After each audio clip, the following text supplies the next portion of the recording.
नमस्कार मित्रों, मैं हूं डॉक्टर हरिनिवास और बहुत दिन बाद फिर से प्रारंभ कर रहे हैं वैराग्य शतक। बीच में श्रावण मास प्रारंभ हुआ तो वो भी एक कार्य सिद्ध हुआ शिव महिम्न स्तोत्र की पठन पाठन से, और वो अभ्यास क्रम में भी है। तो दोनों ही लक्ष्य उसमें पूर्ण करने के लिए उसको पढ़ाना आवश्यक था, तो उसको हमने देखा है। इसके साथ सांख्य कारिका तो अभी भी चल रही है, वो इसी प्रकार से चलती रहेगी जब तक पूर्ण नहीं होगी तब तक। आज से पुनः प्रारंभ कर रहे हैं वैराग्य शतक का। रम्यम हर्म्यतलम न किम वसते श्राव्यम न गेयादिकम किं वा प्राण समागम सुखम नैवाधिकं प्रीतये किंतु भ्रांत पतंग पवन व्यालोल दीपांकुर छाया चंचल माकलय सकलम संतो वनांतम गता। देखिए, जीवन में हमारे साथ यही होता है। कहते तो यह है कि जीवन की आवश्यकता रोटी कपड़ा मकान है। भरपेट खाना मिल जाए, पहनने के लिए कपड़ा मिल जाए और रहने के लिए या सर छिपाने के लिए छत मिल जाए तो व्यक्ति का जीवन, भैया, ये बिल्कुल जिसको हम कहते हैं कि पाए की जरूरियात है, ये सभी को चाहिए, लेकिन ये बड़ी सरलता से उपलब्ध भी है। इनसे हमारा मन संतुष्ट होता ही नहीं है, और तब जो यात्रा शुरू होती है ना, वही तो हमें भोग विलास चाहिए, हमें इच्छाओं की ऐसी पूर्ति चाहिए, हमें तरह तरह का, जिनको हम विलासिता कहते हैं, उसकी कामना रहती है। और इसीलिए ना करने वाले सारे काम हमें करने पड़ते हैं।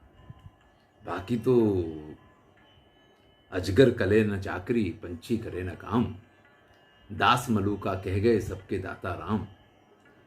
भैया, जिसने पेट दिया है ना, वो भोजन तो दे ही देगा।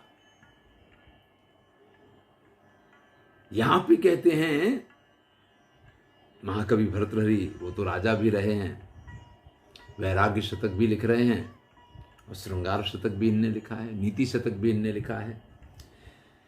कहते हैं कि भैया, जो संत लोग होते हैं, जो समझदार लोग हैं, वो इस पूरे संसार की सभी चीजों का परित्याग करके और वन में जाकर के रहने लग जाते हैं, तपस्या करने लग जाते हैं, तरह तरह से अपने मन को शांत करने की कोशिश करते हैं। पर क्यों? अरे, ऊंचे ऊंचे भवन उनके रहने के लिए इस संसार में उपलब्ध नहीं है क्या? और उन भवनों में रहते हुए सुंदर गीत, सुंदर नृत्य, ये सब उन्हें उपलब्ध नहीं है क्या? आजकल तो बड़ा सरल हो गया। आपके घर पे आपको जो नृत्यांगना चाहिए उसको आप तुरंत बुला सकते हैं, और अब तो घर पे भी बुलाने की जरूरत नहीं है। आप कहीं हो, जहां आपका मन हो, वहीं बुला सकते हैं। मोबाइल ने तो आपको ऐसी सुविधा दे दी है। तो ये कह रहे हैं भर्तृहरि कि जो बड़े बड़े संत, समझदार लोग वन में जाकर के तपस्या करने चले जाते हैं, सब कुछ छोड़ छाड़ के चले जाते हैं, क्या उनको इस संसार में उत्तम महल उपलब्ध नहीं थे? उत्तम भवन उनको नहीं मिल रहे थे? जैसे अपनी ही बात कर रहे हो, राजा थे, राजा भी नहीं, आप कह सकते कि राजा धीराज थे, फिर भी सब छोड़ छाड़ के। क्या सुनने के लिए उनको अच्छा गीत संगीत उपलब्ध नहीं था? और प्राणों की बाजी लगा के भी जिसके लिए लोग लालायित रहते हैं, क्या वो समागम का सुख उनको उपलब्ध नहीं था? नैवाधिकम प्रीतये, यानी जो भी मन को प्रिय लगने वाली श्रेष्ठ में श्रेष्ठ सुविधाएं हैं, वस्तुएं हैं, साधन हैं, सामग्री हैं, भोग विलास के संसाधन हैं, वो सब कुछ उनको उपलब्ध थे। फिर भी मन जब व्यग्र होता है या इन सब का भोग विलास करने के बाद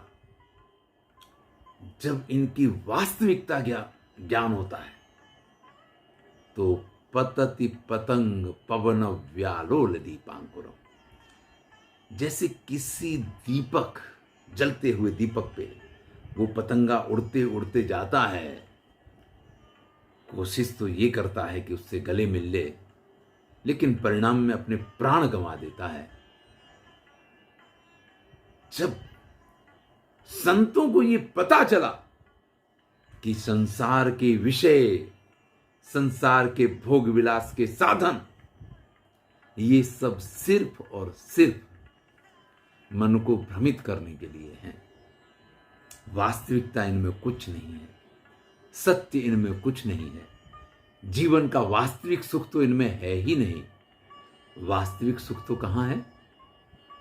तो श्री चरणों में है, शिव चरणों में है। तब फिर सब कुछ छोड़ छाड़ के जो वन में चले गए, भैया वो मूर्ख तो नहीं थे, विद्वान थे, समझदार थे, संत पुरुष थे। हमें भी उनका अनुकरण करना चाहिए। धन्यवाद। मैं हूं डॉक्टर हरिनिवास और आप सुन रहे हैं वैराग्य शतक, महाकवि भर्तृहरि की रचना है। श्रेष्ठ आनंद लीजिए।